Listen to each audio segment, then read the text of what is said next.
Warahmatullahi wabarakatuh. Suara saya kedengaran? Ya, bagus Ya, suaranya. Om. Alhamdulillah. Ya, ini alhamdulillah. Terima kasih, sehat selalu Ustaz Fahmi. Sahlan wa Amin. sahlan.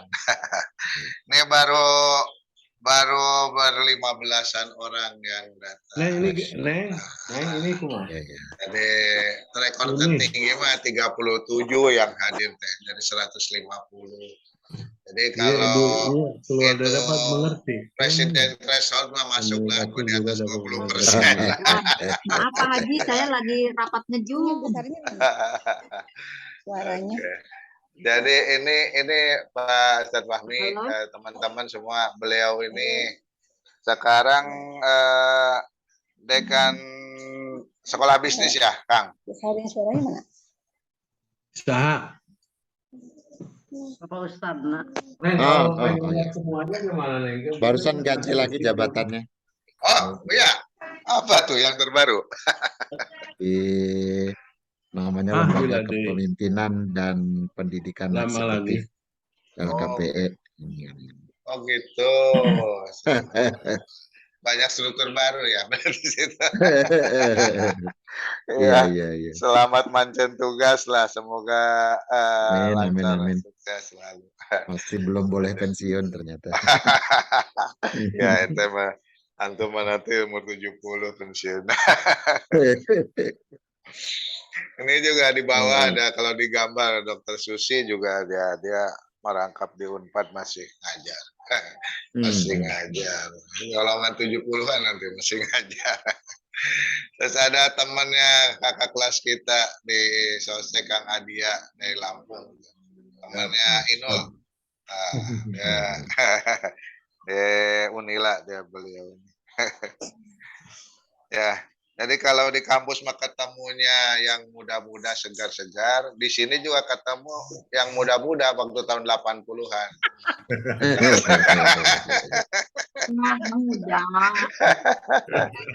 Ketemunya agak telat aja ya, Kang?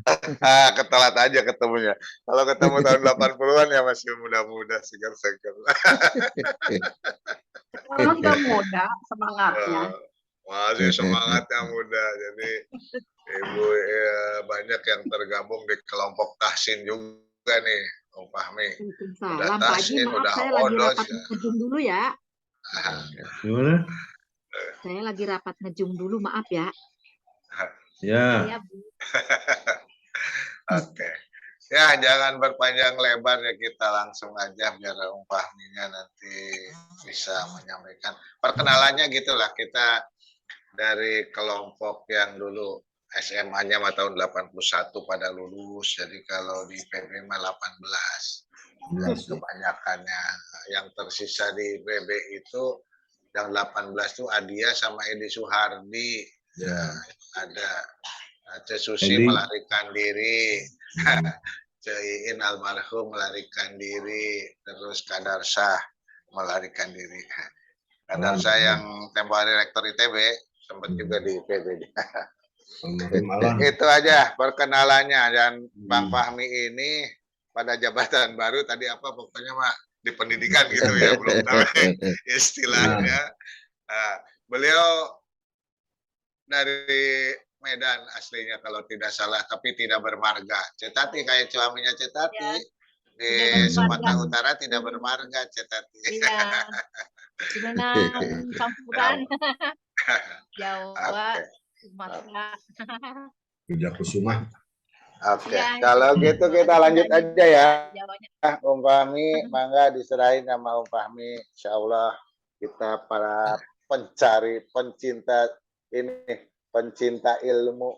Jadi Om Fahmi ini biasanya ngajarnya sangat enak suaranya.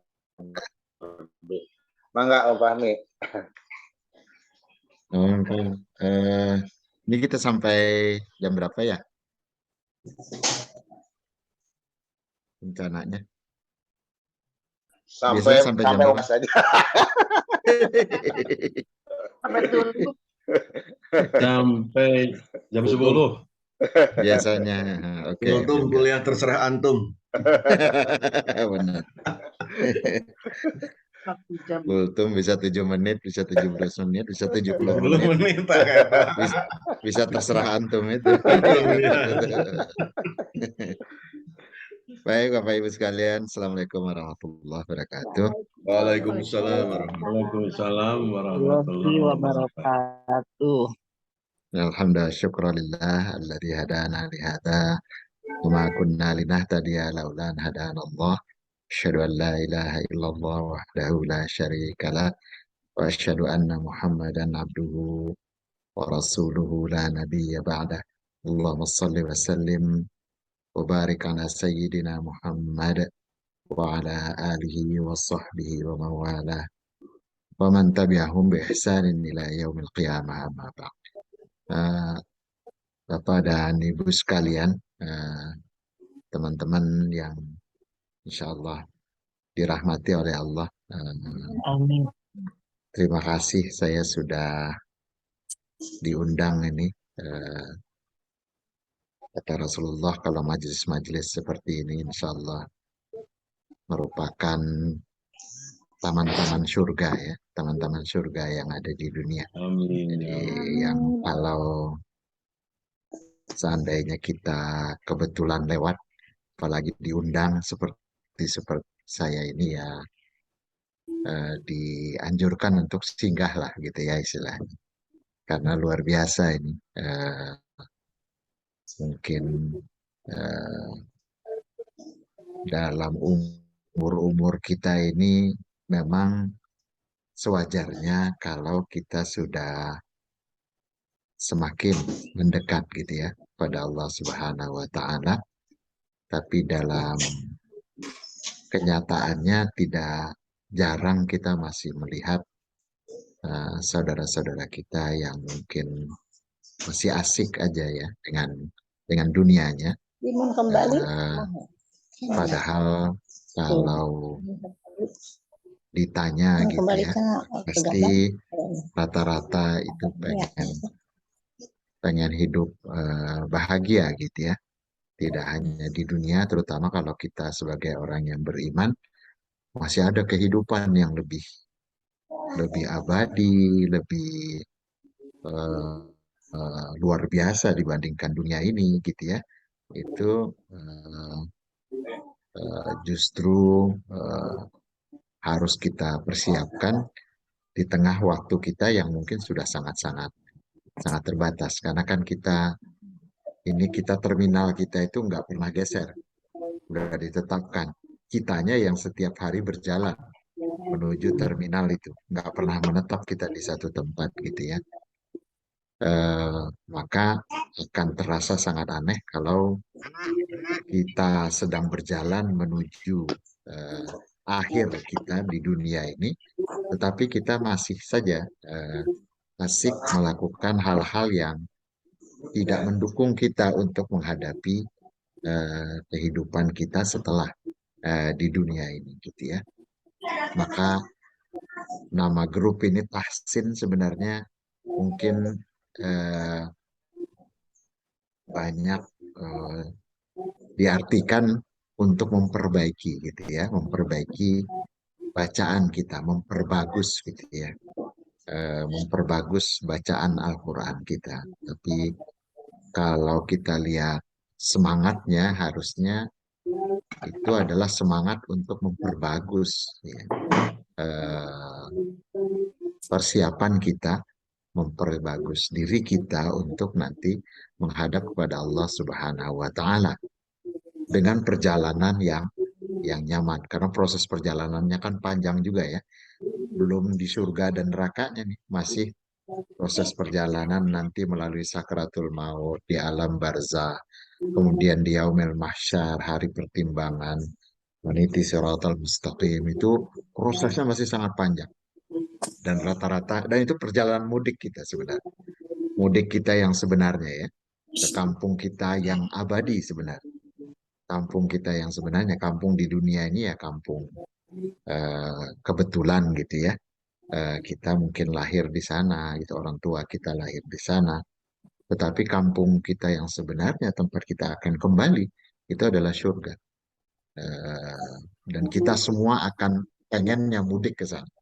Biasanya orang kalau udah istilahnya mau mudik itu persiapannya luar biasa dan ditunggu-tunggu kan proses mudik itu biasanya paling asik.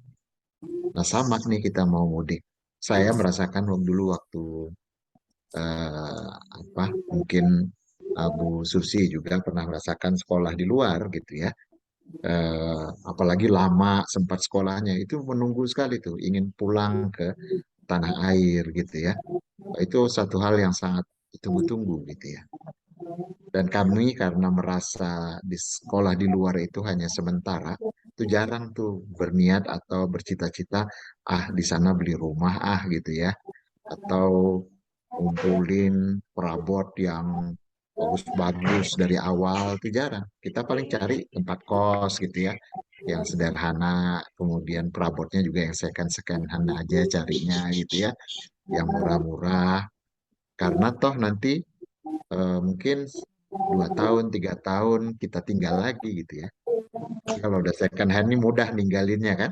Eh, kita tinggal jual murah aja atau kalau nggak dijual juga ditinggalin juga kita nggak merasa sayang gitu ya ini.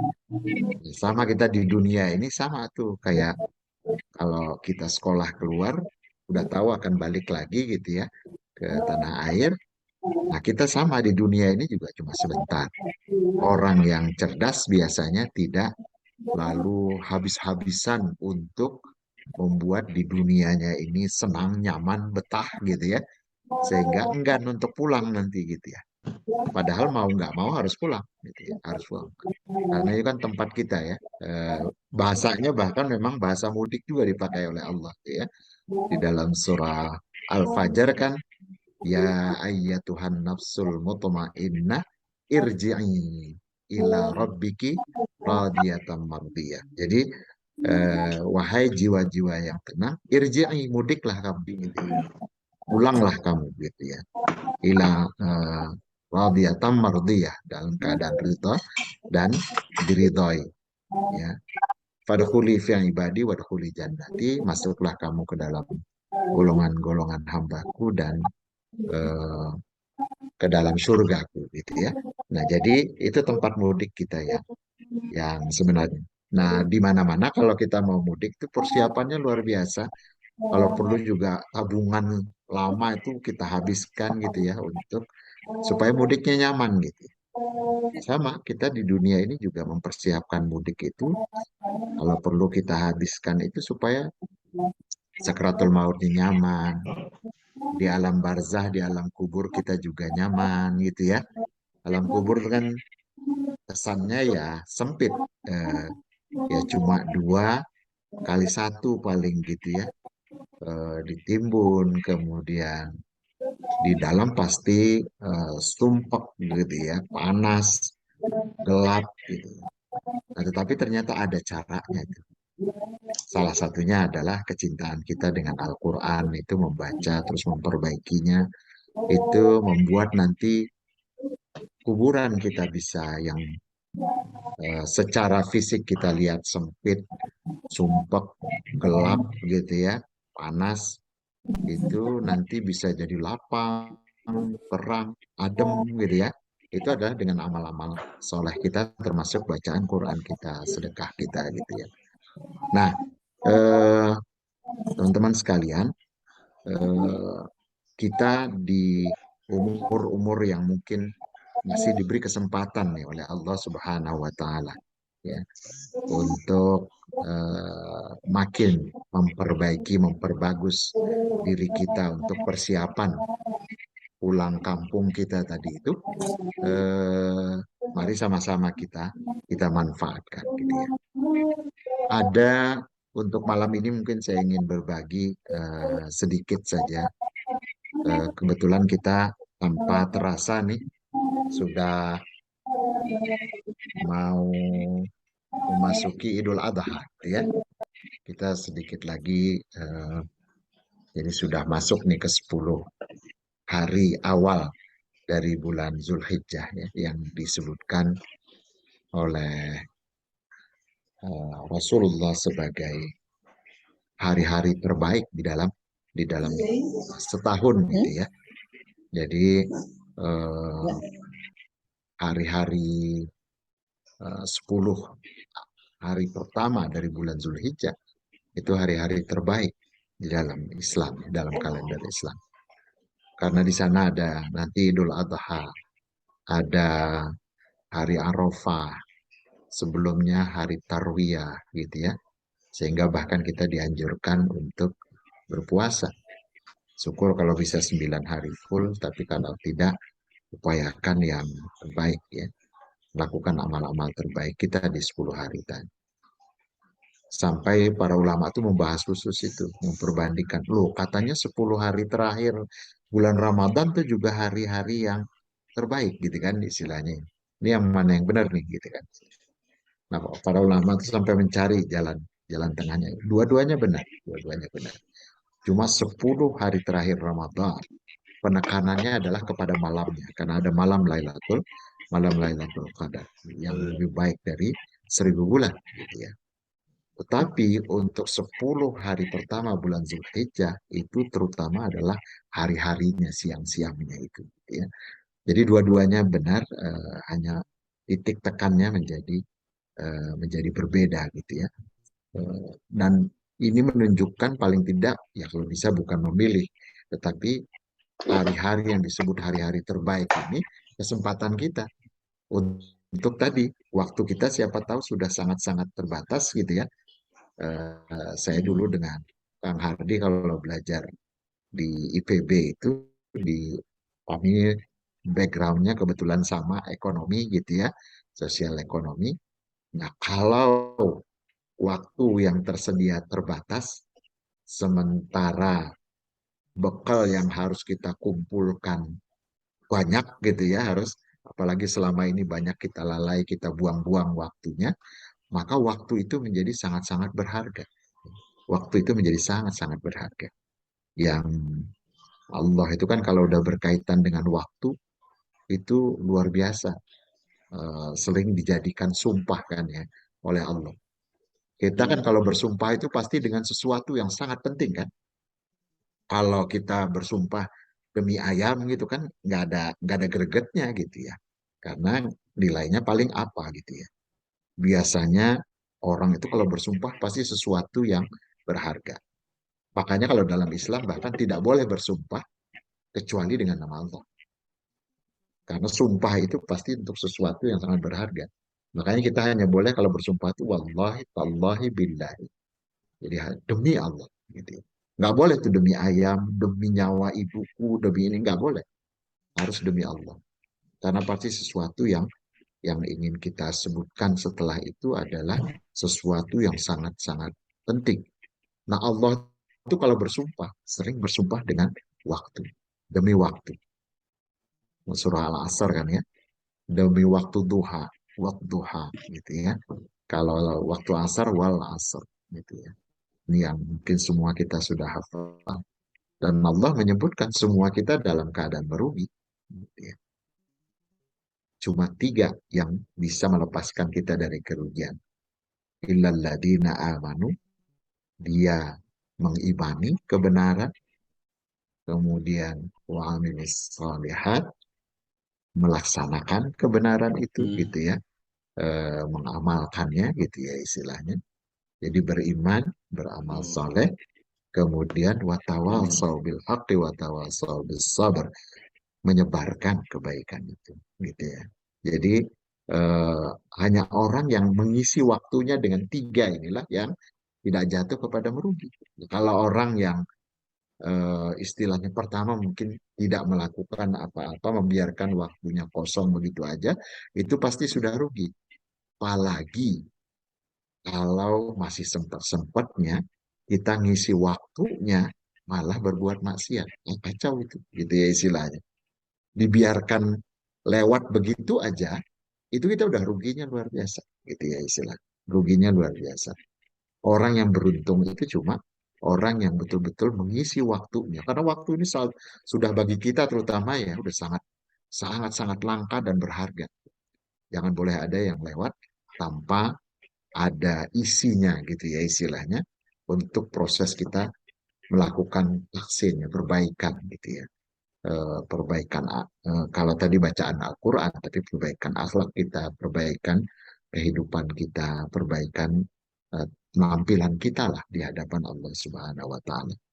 Nah, ini kebetulan di dalam Islam tuh tidak kebetulan tentu saja ya.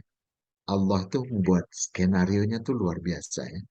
Kita baru saja melewati bulan Ramadan. Kemudian setelah itu bulan Syawal. Setelah itu nggak lama gitu ya, beda hanya sebulan 2 bulan, Zulhijjah. Dan nanti nggak lama Muharram. Ya. Itu menarik kegiatan-kegiatan yang kita lakukan di sana. Ya. Eh, saya ingin berikan benang merahnya dulu. Nanti kita ambil hikmahnya, terutama untuk yang akan kita hadapi di bulan Zulhijjah. Jadi teman-teman sekalian, ternyata tadi proses kita yang akan berjalan panjang ini menuju mudik kita ke kampung kita yang abadi. Itu kan apapun itu kalau mudik ya butuh bekal kan, butuh bekal.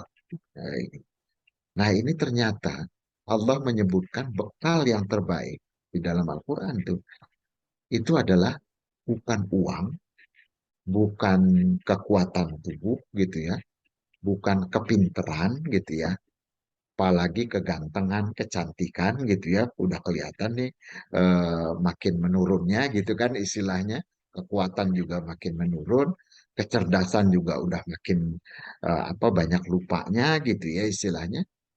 Ternyata memang yang disebutkan oleh Allah bekal yang terbaik dan ini tidak bergantung pada umur dan tidak bergantung pada harta, bergantung pada siapapun bisa mendapatkan, yaitu wa tazawwadu fa inna khairaz zadi taqwa.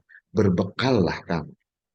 Maka bekal yang terbaik itu ternyata ketakwaan.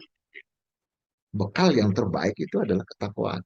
Ini soalnya nggak tergantung dari umur, nggak tergantung kita pinter atau kurang pinter, nggak tergantung kita ganteng, cantik atau kurang ganteng, kurang cantik. Siapapun berpeluang untuk di sini dan nggak tergantung umur, tua ataupun muda gitu ya. Banyak yang muda masih bergajulan, yang tua juga sama gitu ya. Yang kita harapkan kalau tua sudah berkurang ternyata ada yang makin parah gitu ya. Ini. Nah ini semua peluangnya dibuka karena bekal yang terbaik itu adalah bekal ketakwaan, ya. Bekal ketakwaan. Dan bulan Ramadan adalah part terbaik kita untuk menjadikan diri kita orang yang takwa. Ngumpulin bekal yang terbaik itu untuk mudik kita itu adalah bulan Ramadan. Karena disebutkan ya ayyuhalladzina amanu kutiba alaikumusyamu kama kutiba alal ladzina min qablikum la'allakum tattaqun. Agar kamu jadi orang yang takwa, gitu kan istilahnya. Jadi bulan Ramadan tuh, sebulan penuh tuh diberikan oleh Allah fasilitas untuk kita mau mendorong diri kita untuk menjadi orang takwa, gitu kan istilahnya. Wah dikondisikan benar oleh Allah, saking sayangnya itu Allah sama kita gitu ya. Artinya kalau orang pada bulan Ramadan masih juga nggak mau melatih dirinya untuk menjadi orang takwa, itu kebangetan banget. Di luar Ramadan udah nggak bisa diharapkan nih orang, kan gitu istilahnya. Bulan Ramadan yang demikian hebat, eh, apa janji dari Allah atau iming-iming dari Allah, masih juga nggak tertarik, itu gimana di luar Ramadan gitu kan istilahnya. Nah, bulan Ramadan kesempatan yang terbaik kita menjadi orang yang takwa. Istilahnya orang yang berhasil selesai Ramadan itu dengan baik, itu dia pegang tiket tuh. Seolah-olah, ya Allah kapan saja engkau panggil aku untuk mudik, udah siap nih ya Allah. Harusnya tuh begitu. Itu suksesnya Ramadan. Karena kita udah, kalau kita paling penuh-penuhnya nih, sedang penuh-penuhnya gitu ya. Ini. Nah ini bulan Ramadan, kita udah pegang tiketnya. Makanya Rasulullah tuh selalu wanti-wanti kita kalau habis Ramadan tuh jangan kembali kepada kondisi sebelum Ramadan. Jaga tuh hasil Ramadan. Ibarat tadi kalau kita udah dapat tiket, jangan hilang tiketnya. Jangan sampai robek tuh tiketnya gitu kan. Ntar kalau suatu waktu dipanggil oleh Allah, jangan sibuk nyari mana tiketnya ya. Padahal udah dapat gitu kan istilahnya. Ya karena habis Ramadan, dia sia-siakan itu. Makanya habis bulan Ramadan nama bulannya Syawal. Jadi bukan balik lagi kepada seperti sebelum Ramadan, malah diharapkan setelah selesai Ramadan, Syawal kita meningkatkan. Syawal itu tangga apa untuk naik gitu ya, semakin baik lagi gitu ya. Saya selalu karena kami ini di IPB bicaranya pertanian. Itu salah satu mata kuliah dulu yang paling kita ada beberapa teman bahkan karena memang dia fobi gitu ya. Itu ada mata kuliah namanya hama dan penyakit tanaman. Itu kreditnya paling tinggi, 4 kredit gitu ya. Yang lainnya biasanya 2 kredit, 3 kredit, ini 4 kredit. Itu paling sadis itu apa materi ini. Nah, itu salah satu yang dipelajari itu ulat gitu ya. Pokoknya hama yang pokoknya merusak tanaman gitu ya. Nah, itu kita selalu mengibaratkan kalau orang itu sebelum Ramadan itu seolah diri kita itu seperti ulat gitu ya. Kadang-kadang kita jangankan orang lain, diri kita melihat diri kita aja kadang-kadang suka geli, jijik gitu ya. Kok gimana sih kita ini udah dikasih Allah demikian luar biasa kenikmatan, mata masih bisa melihat, kuping masih bisa mendengar, sekian tahun jantung terus berdetak, nggak pernah berhenti, paru-paru terus berfungsi, masih bisa jalan kemana-mana, masih bisa menikmati dunia ini. Luar biasa dikasih oleh Allah gratisan gitu ya istilahnya. Kok tega-teganya kita manfaatin tuh nikmat dari Allah tadi untuk maksiat kepadanya gitu kan istilahnya. Mata jelas-jelas dikasih oleh Allah gratis, nilainya luar biasa. Kita pakai untuk melihat sesuatu yang Allah nggak suka. Persis di depan Allah Subhanahu wa taala. Itu kan kebangetan. Kadang-kadang kita ya karena lemah kita terjerumus tergoda lagi, tapi kita apa nggak kuat gitu ya. Istilahnya menahan godaan sehingga kita kadang-kadang merasa malu, jijik atau geli melihat melihat diri kita. Seperti kita melihat ulat itu, nggak suka. Jarang orang yang suka hobi ngumpulin ulat itu jarang gitu kan istilahnya ya. Yang ada adalah dijauhi atau apa dia tidak suka gitu. Nah, tapi ulat ini menariknya teman-teman sekalian. Dia nanti pada satu titik akan masuk ke dalam kepompong. Masuk ke dalam kepompong, lalu terjadi transformasi gitu ya. Namanya kita menyebutnya metamorfosis gitu ya.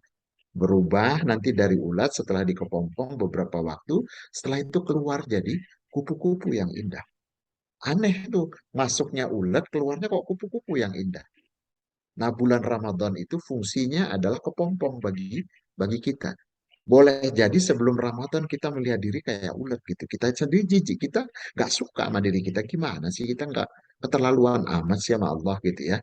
Udah jelas digambarkan perjalanan kita masih panjang, waktu kamu terbatas untuk berbekal, Allah berikan modal banyak banget, mata, hidung, telinga, dan segala macam tubuh yang masih bisa beribadah, malah disia-siakan gitu ya. Malah dimanfaatkan untuk balas nggak bisa sama Allah. Bikin Allah nggak suka gitu kan istilahnya ya. Itu kan kebangetan banget. Minimal kalau kita tuh nggak bisa balas. Mbok ya yang baik sama kita tuh kita bikin seneng kan gitu ya istilahnya ya. Balas nggak bisa. Ngasih barang balik tuh nggak bisa gitu ya. Karena kebetulan yang baik sama kita tadi tuh udah kayanya luar biasa. Semuanya dia udah punya. Kita bingung kan mau balas mau ngasih apa. Pokoknya minimal pemberian orang tadi itu kita pakai untuk hal-hal yang membuat dia senang. Dia ngasih baju sama kita bagus banget. Mau ngasih baju balik ke dia bingung kan? Dia semuanya udah punya bagus-bagus dia semua apa bajunya gitu ya. Minimal Boya pakai bajunya ke masjid, pakai bajunya yang tadi bagus banget itu ke pesta. Jadi senang dia, pemberian saya dihargai gitu ya. Sehingga kita pakai ke tempat-tempat yang baik gitu ya istilah. Ini tuh ibaratnya itu kita nggak bersyukurnya di hadapan Allah itu, Allah berikan kita apapun itu nikmat itu gitu ya istilahnya. Dan kita nggak mungkin membalas balik. Lalu kita katakan terima kasih ya Allah. Persis di hadapan Allah itu kita manfaatkan kenikmatan itu untuk bikin dia kesel. Gitu kan istilahnya. Kalau sama orang kaya tadi itu dia ngasih kita baju, kita katakan makasih ya bajunya. Persis orangnya masih di depan tuh kita jadikan baju yang cakep tadi kita nggak mungkin beli, nggak mungkin membalas juga. Kita jadiin kain pel. Gimana rasanya? Coba. Makanya syukur itu banyak orang nggak lulus. Syukur itu seolah-olah kita cuma bilang alhamdulillah gitu ya. Padahal itu baru pertama levelnya. Ada 3 rukun dari syukur dan rata-rata kita jarang lulus, terutama yang di terakhir. Ngucap alhamdulillah mah eh, gampang gitu kan, di bibir terutama. Tapi kalau syukur dalam arti alhamdulillah dipahami benar, alhamdulillah itu artinya adalah pengakuan bahwa semua yang kita dapatkan bukan karena kehebatan kita, bukan karena kerja keras kita, bukan karena semuanya karena kita gitu ya, tapi semata-mata karena rezeki dan pemberian dari Allah Subhanahu wa taala. Itu alhamdulillah itu artinya itu. Segala puji bagi Allah. Bukan segala puji bagi saya. Segala puji bagi kehebatan saya. Segala puji bagi kepinteran saya. Enggak. Semata-mata Allah. Soal pinter banyak yang lebih pinter, mungkin rezekinya enggak saya bagus kita. Banyak orang yang lebih kuat dari kita, enggak dapat rezeki sehebat kita gitu ya. Banyak yang lebih dari kita, enggak tuh. Itu betul-betul karena karunia dari Allah Subhanahu wa taala. Nah, alhamdulillah yang pertama itu harus meredam kesombongan ego kita bahwa ini semua dari Allah Subhanahu wa taala. Itu yang pertama rukunnya. Di sini udah sering gagal, cuma mulutnya aja bisa bilang alhamdulillah, tapi nggak paham yang diomong. Yang kedua adalah berbagi. Wa amma bini amati rabbika fahadith. Jadi dengan nikmat Allah tuh bagi-bagi. Ya. Cerita-cerita itu dalam arti bukan hanya cuma ceritanya doang gitu ya. Maksudnya di-share, dibagi dengan yang lain. Jangan menikmatinya sendiri pelit gitu kan istilahnya. Nah, yang ketiga, nah ini yang sering gagal itu adalah taat. Manfaatkan rezeki pemberian dari Allah itu betul-betul untuk menyenangkan yang ngasih, yaitu Allah Subhanahu wa taala. Itu adalah ketaatan artinya. Ketaatan kita kepada semua perintah Allah maupun larangannya gitu ya. Kalau disuruh laksanakan, kalau dilarang tinggalkan kan gitu istilahnya ya. Nah itu makna syukur, bagian dari syukur tuh. Jangan syukur dianggap cukup dengan alhamdulillah. Nah, ini gagal kita seringkali di sini. Nah, jadi bulan Ramadan itu proses kita masuk ke dalam kepompong, mentransformasi diri kita dari yang tadi ulet kita jijik, kita suka suka kesel juga sama diri kita, kok gini banget sih kita. Nah, kita transformasi diri kita.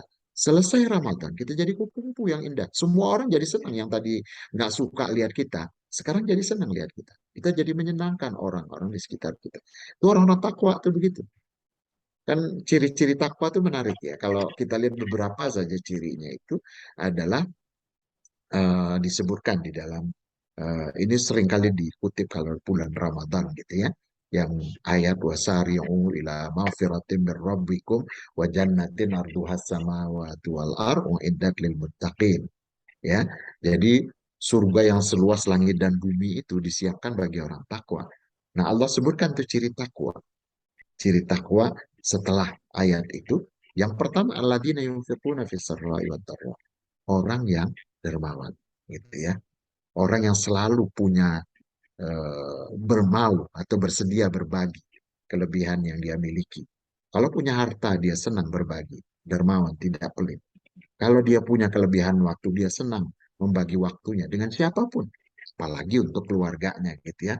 Anaknya mau curhat, istrinya mau curhat, suaminya mau curhat, itu dia selalu punya waktu gitu ya. Itu kalau dia punya kelebihan waktu. Kalau dia punya kelebihan ilmu, senang berbagi gitu ya, senang berbagi gitu ya ke siapapun, ini tidak pelit dengan ilmunya. Kalau dia punya tenaga, lebih senang membantu orang lain gitu ya. Ini kan kalau udah pribadi seperti ini, pasti menyenangkan siapa aja lah ya. Kalau kita di keluarga, pasti menyenangkan anggota keluarga kita. Apa? Ditunggu-tunggu lah kedatangannya ya. Ininya untuk segera pulang kalau dari luar kota atau dari kantor, karena ngangenin orang-orang kayak begini. Karena dia selalu dermawan. Yang kedua, orangnya tuh nggak temperamental, orangnya cool gitu ya, nggak dikit-dikit marah, nggak dikit-dikit ngomel, nggak dikit-dikit nyubit, apalagi mukul, masya Allah. Jadi itu orang takwa tuh begitu, nggak mudah marah gitu ya istilahnya. Selalu husnuzon, pada orang lain, gitu ya istilahnya. Bukan mengedepankan suudzon, mengedepankan emosinya, tapi dia selalu mencerna dulu, sehingga dia tidak mudah marah, gitu ya. Wal afina anin nas, pemaaf sama manusia, pemaaf sama orang lain, tidak pendendam, tidak menyimpan-nyimpan kesalahan orang lain, lalu dia bawa-bawa sampai kapanpun gitu ya, dan pada saat ini dia ungkit-ungkit lagi, bikin orang kesel gitu ya, padahal orang mungkin udah berubah, orang sudah bertobat gitu ya, tapi diungkit lagi kesalahan-kesalahan masa lalu. Ini ciri orang yang begini, kata para ulama nih, kalau orang takwa, misalnya bayangin di rumah tuh bapaknya takwa kayak begini, dermawan, tidak temperamental, pemaaf. Ibunya juga begitu, anak-anaknya juga begitu. Itu rumah itu saling saling ngangenin itu. Selalu ingin bertemu gitu ya. Sehingga kalau Rasulullah tuh menyebutnya rumah beliau itu surganya gitu ya. Baiti jannati. Jadi surga itu nggak perlu kita tunggu nanti sampai di akhirat. Di dunia udah terjadi di rumah kita. Kenapa? Isinya orang-orang takwa. Makanya doa kita adalah Rabbana hab lana min azwajina wa dzurriyyatina qurrata a'yunin waj'alna lil muttaqina imama. Jadi kita selalu berdoa agar semua anggota rumah tangga kita itu orang-orang takwa, menyejukkan pandangan, menyejukkan hati kita. Sehingga rumah itu jadi surga, rumah itu jadi ngangenin gitu ya. Kemana-mana kita pergi pengen segera pulang gitu kan istilahnya. Karena di rumah tuh aman, adem, damai gitu ya. Ini. Nah, itu yang kita jadi figur itu tuh setelah selesai Ramadan. Kan Ramadan emosi diredam, itu ya istilahnya. Bahkan setelah Ramadan kita punya kebiasaan halal bil halal, saling memaafkan. Bulan Ramadan kita juga dilatih banget untuk berapapun keluarin ininya. Bahkan berbagi satu biji kurma sekalipun untuk bukain orang lain, itu dianjurkan sekali gitu ya. Dilatih tuh benar. Setelah Ramadan terusin, bahkan ditingkatkan gitu ya. Sehingga halal bil halal itu saya selalu sebutkan halal bil halal nggak harus bulan Syawal. Halal bil halal itu kalau bisa lifestyle gitu ya. Keseharian kita kapanpun gitu ya. Saya dengan Kang Hardi halal bil halal bulan Zulqa'dah kemarin. Syawalnya udah kelewat lama. Tetap wae halal bil halal kan gitu istilahnya ya. Maksa gitu ya istilahnya. Ya intinya cari waktu atau cari alasan untuk bertemu, silaturahim, apa apa saling mengingatkan gitu ya, ketemu gitu ya. Itu luar biasa. Jadikan lifestyle gitu ya. Agar tidak ada apa di dalam hati kita menyimpan hal-hal yang kurang baik terhadap teman-teman kita gitu ya. Nah, itu bulan Syawal, bulan kita meningkatkan. Nah, yang menarik nih masuk ke tahap ini. Bulan Zulhijjah. Bulan Zulhijjah ini, teman-teman sekalian, adalah checkpoint dari Allah. Allah tuh pengen ngecek lagi hasil yang kemarin Ramadan itu, bahkan bulan Syawal harusnya peningkatan, benar nggak sih? Masih bersisa, gitu ya. Masih bersisa. Di bulan Ramadan, di bulan Ramadan kan akhirnya Idul Fitri. Biasanya kita merayakan kemenangan. Idul Adha itu yang kita rayakan adalah pengorbanan. Itu hari korban, gitu kan istilahnya. Allah cek ketakwaan kita masih ada apa enggak, gitu ya istilahnya. Itu kan napak tilasnya kita di Idul Adha itu kan yang paling terkenal adalah Nabi Ibrahim menyembelih Nabi Ismail, gitu ya. Bayangkan Nabi Ibrahim suruh masih membuktikan bagaimana keimanannya, bagaimana menempatkan Allah di atas segala-galanya. Nabi Ibrahim, kurang apa lagi buktinya? Dari sejak muda udah ketahuan Nabi Ibrahim itu terbuktinya bagaimana dia demi membela agama Allah rela dibakar, mati. Jadi udah siap mengorbankan nyawa beliau itu Nabi Ibrahim dari sejak muda dan menjalankan perintah Allah untuk berdakwah. Nabi Ibrahim itu kan kisahnya itu bolak-balik tuh antara Mekah Palestina. Mekah Palestina itu teman-teman sekalian itu seperti Jakarta Makassar atau Jakarta Medan ya. Kalau pesawat berarti 2 jam. Bayangin pesawat aja 2 jam. Saya kalau pulang ke Medan naik mobil itu 3 hari 3 malam. Naik mobil 3 hari 3 malam. Bayangin Nabi Ibrahim itu jalan darat, naik paling maksimum naik onta, gitu kan istilahnya. Tapi kebanyakan mungkin jalan kaki. Itu dijabanin oleh beliau tuh melaksanakan perintah Allah untuk berdakwah, gitu ya. Bayangkan perjalanannya itu bolak-balik gitu ya. Ini bukti apa lagi yang kurang dari Nabi Ibrahim tentang bagaimana beliau menempatkan Allah di atas segala-galanya. Keluarga ditinggal, gitu ya istilahnya kalau udah diperintahkan oleh Allah. Tapi ada satu yang menarik, Nabi Ibrahim itu salah satu yang beliau inginkan itu jangan sampai dakwahnya terhenti gara-gara beliau nanti dipanggil oleh Allah. Beliau sangat ingin ada penerusnya. Dan itu salah satunya Nabi Ismail kan. Ya, kan Nabi Ishak waktu itu belum ada. Itu Nabi Ismail. Ya. Nabi Ismail ini sudah menunjukkan bakatnya itu untuk meneruskan tugas-tugas Nabi Ibrahim. Jadi lagi lucu-lucunya, lagi apa luar biasa kita lagi senang-senangnya nih sama anak begini, malah oleh Allah disuruh sembelih. Jadi Allah ingin cek lagi, pasti enggak sih menempatkan. Aku setelah ada nih kesenangan baru nih, yaitu Nabi Ismail, suruh sembelih malah, gitu ya, suruh sembelih.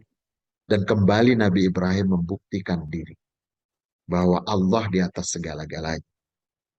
Pada waktu diminta untuk menyembelih, beliau sembelih. Beliau serahkan semuanya kepada Allah Subhanahu wa taala. Dan lihat hasilnya ya. Hasilnya adalah kalau kita sudah mampu menempatkan Allah di atas segala-galanya, apapun yang diminta Allah, itu kita serahkan, maka Allah kembalikan lagi semuanya kepada kita. Nabi Ibrahim kan begitu ya. Apa yang beliau siap korbankan semuanya demi Allah, itu dikembalikan semuanya kepada Allah. Nabi Ismail tidak jadi tersembelih, bahkan diganti dengan domba yang sangat istimewa gitu ya. Ini dikembalikan lagi. Dan Nabi Ibrahim itu terkenal Nabi yang doanya itu luar biasa. Yang bikin Makkah sampai sekarang makmurnya luar biasa. Makkah itu tanahnya tandus. Itu tetapi kalau sekarang mau cari buah-buahan apa, makanan apa dari seluruh dunia ada di sana, gitu kan. Bekat doanya Nabi Ibrahim, karena Nabi Ibrahim minta agar Mekah ini menjadi negara yang sejahtera, makmur dan aman, gitu ya. Doa beliau itu. Dan lihat Nabi Ibrahim itu salah satu nabi yang memang akan abadi namanya. Setiap disebut Nabi Muhammad, Nabi Ibrahim disebut. Hanya ada salawat Ibrahimiyah ya. Setiap kita sholat pasti nyebut Nabi Muhammad, nyebut Nabi Ibrahim. Seolah-olah hidup beliau sampai akhir zaman. Itu Nabi Ibrahim tuh. Luar biasanya. Karena apa? Siap mengorbankan semuanya. Hanya dengan begitu dia bisa meninggalkan legasi, warisan yang luar biasa. Nah, pengorbanan ini menjadi penting di dalam Islam. Karena kalau kita tidak siap berkorban, tidak siap bersusah-susah di dunia ini, jangan berharap nanti enak perjalanan kita menuju akhirat. Gampang lah. Tahsin itu kan gak gampang. Untuk istiqomah di tahsin, memperbaiki bacaan kita gitu ya. Itu nggak gampang itunya ya. Untuk istiqomah, untuk terus walaupun capek, kadang-kadang jenuh, udah kita upayakan tetap aja bacaannya masih kurang bagus. Jangankan gitu ya teman. Saya itu dari kecil belajar Al-Quran. Dan mungkin bacaan saya nggak jelek insya Allah gitu ya. Tapi diperiksa oleh ahli baca Quran, saya belepotan. Masih banyak banget salah gitu ya. Artinya saat tahsin itu nggak pekerjaan yang nggak berhenti berhenti gitu ya istilahnya. Udah aja terus yang masih bisa kita perbaiki. Itu baru bacaannya, ya. Belum memahami maknanya, belum mengamalkannya, belum mendakwahkannya, belum membelanya, belum menghafalnya, dan seterusnya banyak lagi nih urusan-urusan yang berikutnya. Jadi kalau dilihat, kalau kita membahas materi kaifa yatakayyafu bil Quran, bagaimana kita berinteraksi dengan Al-Quran, itu bukan hanya membaca. Tapi membaca itu adalah pekerjaan awal yang memang harus kita bikin bagus. Standarnya satu. Kalau baca Quran itu kita sendiri dengarnya enak kan gitu istilahnya ya. Nah, kalau udah kita bisa membaca Al-Quran yang membuat kita mendengarnya sendiri enak, nah itu keren gitu kan istilahnya. Tapi kalau kita aja dengarnya, aduh nggak enak amat gitu ya, berarti bacaan kita belum benar gitu ya. Perbaiki lagi. Ya bayangin aja kalau kita dengerin bagaimana para para imam, para syekh, para murattal apa qari itu membaca Al-Quran nyaman, enak sekali gitu ya. Nah itu harusnya tujuan kita, cita-cita kita ke arah sana. Sehingga kita membaca itu kenapa diminta untuk dikeraskan agar kuping kita bisa mendengar. Dan itu efeknya luar biasa. Nggak hanya kesehatan rohani, tapi kesehatan jasmani bahkan sudah dibuktikan itu akan sangat terbantu dengan bacaan Quran kita sendiri. Gitu ya. Eh, Nah ini baru membacanya. Belum tadi kalau memahaminya itu seperti kalau kita melihat peta jalan itu paham sehingga kita tahu arah kemana kan gitu. Ini kan Al-Quran manual kita untuk hidup di dunia, apalagi di akhirat yang belum ada ceritanya, yang lain yang bisa cerita kan gitu ya. Nggak ada penunjuk jalannya kecuali dalam Al-Quran ini dan Rasulullah gitu ya yang sudah tahu. Nah kita mau tidak mau harus baca itu karena kalau nggak khawatir kesasar gitu ya, kesasar jalannya ntar nggak nyampe ke kampung kita karena kita belum pernah ke sana gitu ya. Cuma diceritakan kampung kita tuh di sana di surga. Cuma untuk nyampe ke sana itu harus jelas jalannya gitu ya. Ininya ya. Ada manualnya, ada petanya. Itu Al-Quran gitu kan istilahnya. Jadi harus kita pahami. Kemudian harus kita laksanakan. Jangan pahami kelakuan berbeda. Disuruh ke utara, jalannya ke barat. Nggak nyampe. Gitu kan istilahnya ya. Perintah Allah jelas harus ini dilakukan. Kita melakukan sebaliknya. Ya nggak bakal nyampe. Yang paling tahu kan Allah. Gitu ya. Yang lain udah nggak bisa cerita, yang udah duluan dari kita nggak bisa cerita. Wih, kesasar, saya jangan lewat sini ya. Telat, nggak bisa, nggak ada yang cerita, gitu kan istilahnya. Allah udah bilang jalannya ke sini, gitu ya. Ikutin, kalau nggak nyampe aja. Atau nyampe ke kampung yang kampung sebelah, neraka, gitu kan. Kampungnya cuma dua di sana. Kalau nggak nyampe ke surga, nyampe ke neraka, gitu ya istilahnya. Nauzubillah, gitu ya. Atau kadang-kadang insya Allah kalau kita masih beriman, masih punya la ilaha illallah walaupun sebiji sawi, itu insya Allah masuk juga ke surga. Tapi kan repot kalau udah nyasar ke neraka dulu gitu ya. Jangan, iya kan yang penting ujung-ujungnya masuk surga. Jangan, janganlah bilang bahwa itu. Kita pengennya masuk surga nggak pakai singgah ke neraka. Karena kalau singgah di neraka, itu yang paling ringan aja siksanya nih ya. Diceritakan oleh Rasulullah. Kalau Rasulullah kan tahu, Rasulullah itu udah pandangan mata, beliau udah lihat langsung gitu ya. Selain diwahyukan oleh Allah Subhanahu wa taala, diceritakan juga ada lihat langsung neraka itu. Jadi kalau beliau cerita itu sudah dengan pengalaman, udah tahu. Kalau kita kan cuma pengetahuan nih, pengetahuan. Kalau Rasulullah tuh lihat gitu ya, udah lihat. Nah, beliau cerita di neraka itu siksa yang paling ringan tuh pakai terompahnya otak kita menggelegak. Itu pakai terompahnya, tak menggelegak. Itu paling ringan. Itu paling ringan. Kebayang tuh kalau udah kita masuk ke dalamnya, itu baru pakai terompahnya gitu ya istilahnya. Wah, jangan jangan jangan sampailah merasa yang penting masuk surga ujungnya. Enggak, itu menyesalnya akan luar biasa nanti itu ya. Makanya teman-teman nanti perhatikan, silahkan lihat definisi dari faizin yang kita selalu doakan tuh di Idul Fitri ya, minal aidin wal faizin. Faiz itu orang-orang yang sukses, orang-orang yang menang. Definisinya cuma satu esensi. Lihat aja di berbagai ayat Al-Quran. Definisinya cuma satu, masuk surga nggak pakai singgah neraka. Cuma itu. Gitu ya. Nggak ada tuh bahwa tadi jadi profesor, jadi doktor, jadi pejabat, jadi orang kaya di dunia nggak masuk surga, nggak pakai singgah neraka. Itu kriterianya. Itu kriteria.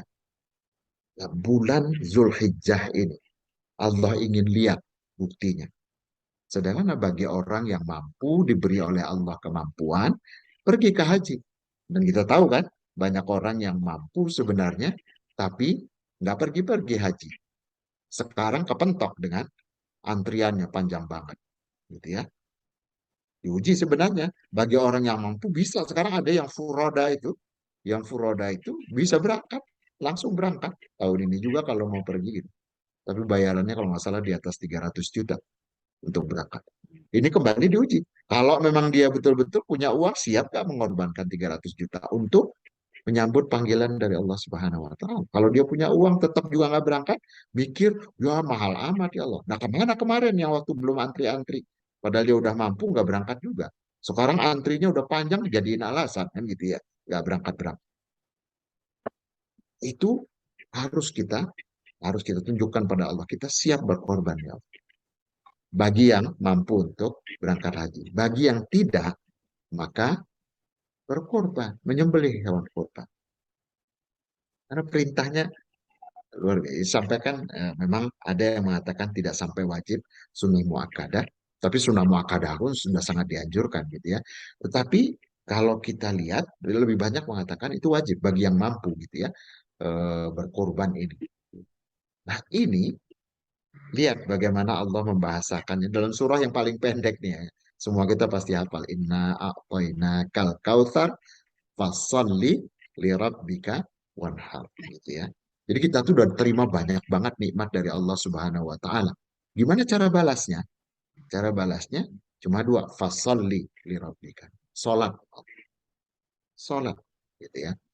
Wanhar dan sembelih hewan kurban. Bulan bulan Zulhijjah ini waktu kita untuk membuktikan berikan yang terbaik kamu. Jangan sebenarnya kita mampu gitu ya. Kita banyak nih yang kadang-kadang tersindir, banyak yang viral nih kan beredar bagaimana seorang nenek-nenek tua ngumpulin uang sepanjang tahun 1.000 demi 1.000 recehan dia kumpulin agar bisa nanti bulan bulan Zulhijjah Idul Adha dia bisa menyembelih hewan terbaik.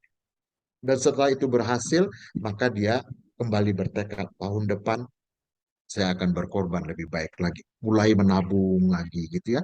Habis-habisan, dia habiskan. Sementara beredar juga viral cerita-cerita bagaimana orang dengan mobil yang mewah gitu ya, sedang dalam perjalanan menuju bengkel untuk ganti velg buat bannya gitu. Ganti velgnya supaya kelihatan cakep lagi gitu ya mobilnya. Yang satu velgnya mungkin satu bannya bisa 4 juta gitu ya istilahnya. Tapi sebelum itu dia singgah dulu ke penjual hewan kurban di pinggir jalan gitu ya. Lalu nyarinya pas diberitahu ada yang paling bagus gitu kan lihat mobilnya bagus ditunjukin mana yang paling bagus. Ngerasa mahal. Ah itu yang nggak sebagus itu berapa harganya? Sampai akhirnya mungkin yang kelas 2-nya, kelas 3-nya, yang penting udah memenuhi syarat, itu yang dia beli dan dia kurbankan. Padahal dia sedang perjalanan menuju bengkel untuk ganti velg yang harganya jutaan. Beli hewan kurban, pakai nawar, dan cari yang bukan yang terbaik. Gitu kan. Ini bagaimana bisa diterima? Dan ini berulang. Anaknya Nabi Adam kan Habil dan Qabil gitu ya. Dua orang disuruh melakukan pengorbanan, dilihat siapa yang paling bagus. Nah, yang paling bagus ya Habil gitu ya. Si Qabil. Dia mengorban, dia seorang peternak, dia berikan yang terbaik gitu. Bahkan ada yang mengisahkan korbannya Qabil itu yang domba yang terbaik itulah yang diserahkan nanti kepada Nabi Ibrahim untuk menggantikan Nabi Ismail gitu ya istilahnya. Sementara satu lagi Habil ini itu dia seorang petani ya. Dia berikan hasil-hasil pertaniannya bukan yang terbaik. Yang udah afkir-afkir itu yang dia korbankan. Yang diterima adalah korban yang terbaik tadi itu. Memberikan yang terbaik. Jadi ini yang kita perlu tunjukkan. Makanya Allah menyebutkan terbaik itu nggak harus yang paling bagus benar ya. Kalau kita nggak mampu gimana? Kita mampunya adalah tadi yang paling kecil gitu ya. Tentu saja udah memenuhi syarat untuk jadi hewan kurban, itu yang mampu kita beli. Ya monggo, itu yang terbaik bisa kita lakukan gitu ya. Tetapi kalau mampu yang paling bagus, kenapa cari yang kelas 2? Ingat loh, kurban itu kan bahasa ininya, bahasa dari secara kata-katanya itu kan berasal dari kalau sahabat karib itu kan sahabat dekat artinya ya. Itu akar katanya sama tuh. Qarraba yuqarribu kurbanan. Qarraba yuqarribu kurban. Jadi kurban itu adalah upaya kita mendekatkan diri kepada Allah Subhanahu wa taala. Ingat Allah tadi pemberi rezeki kita, pemberi segala macam yang kita miliki, itu yang kita nggak mungkin balas gitu. Kita ingin mendekat sama dia gitu ya. Gimana sih kalau kita mau mendekat kepada atasan misalnya gitu ya. Mau ngasih apa-apa dia udah punya semuanya gitu ya. Maka kita biasanya memberikan sesuatu yang dia senangi gitu ya. Berikan yang terbaik gitu ya. Kalau beli parcel misalnya Lebaran, parcel yang terbaik. Ini yang kadang-kadang terbalik di Indonesia ini gitu ya. Yang sering ngasih parcel tuh malah bawahannya ke atasan. Harusnya atasannya yang ngasih ke bawah gitu. Yang udah jelas dia yang punya banyak uang ya kan gitu ya. Ininya. Tapi sering dari bawah kata, karena apa? Ingin mendekat.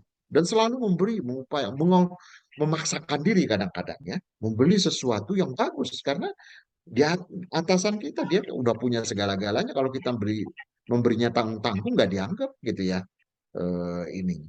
Maka kita berikan yang terbaik. Ini bayangkan kita mau mendekat kepada Allah Subhanahu Wa Taala yang nggak butuh kita, kita yang butuh sama Allah. Berikan yang terbaik, gitu ya.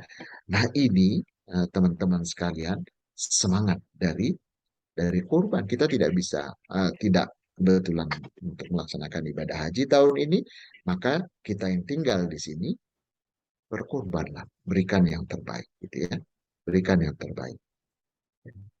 Karena esensi dari ini, kalau kita belajar dari sejarah Nabi Ibrahim adalah nanti semangatnya berkorban itu bukan hanya sekedar menyembelih hewan.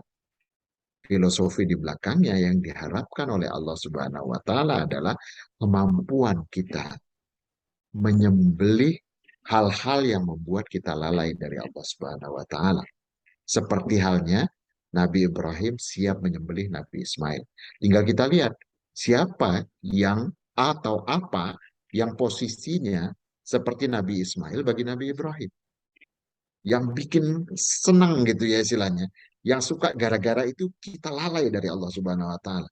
Apakah kerjaan kita, kadang-kadang kerjaan kita karena lagi asik, lagi dikejar target, dari sini kita nanti akan dianggap bekerja bagus dan dipromosi gitu ya. Gara-gara itu dipanggil oleh Allah, hayya 'alas shalah, hayya 'alal falah gitu ya. Ayo sholat, ayo mau sukses kan? Mau sukses kan? Ayo gitu kan kata Allah. Kita tetap asik kerja. Ntar ini lagi ditunggu nih sama bos kan gitu istilahnya. Nah, berarti itu tuh yang harus bisa kita sembelih. Harus kita bisa lepaskan diri kita dari situ gitu ya. Apakah keluarga kita yang banyak gara-gara keluarganya ingin menyenangkan keluarga kelihatan bagus gitu ya. Tapi gara-gara itu tega dia korupsi, dia tega mencuri, dia tega apapun yang dia lakukan. Katanya untuk keluarga. Padahal itu menjerumuskan. Jadi itu berarti yang dicoba buktikan gitu ya. Seperti halnya Nabi Ibrahim suruh sembelih ya sembelih gitu kan istilahnya. Kita disuruh menyembelih yang seperti itu. Kerjaan kita, harta kita, posisi kita, apapun itu ya, yang membuat kita lalai, kita harus bisa lepaskan diri kita dari situ gitu ya. Kita sembelih, kita korbankan. Dan itu pasti nggak gampang. Kalau gampang pasti hadiahnya paling piring, kulkas gitu ya, rice cooker, itu kalau gampang.